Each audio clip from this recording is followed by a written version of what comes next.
bellotas, por favor, que estoy harto ya de este cuento. Y el árbol dijo, si quieres mis bellotas, tendrás que traerme la brisa del mar.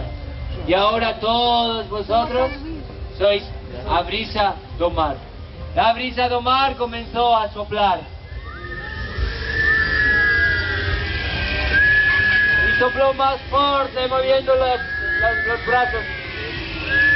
Entonces las bellotas cayeron a los porquiños le dieron su pata de jamón al ferrero, el ferrero le dio su guadaña al campo, el campo le dio su hierba a la vaca le dio su leche al toro, el toro le dio su cuerno al pavo real, y el pavo real le dio los 3 plumas y las gafas a medio Frango, que después de este cuento ya era Frango entero.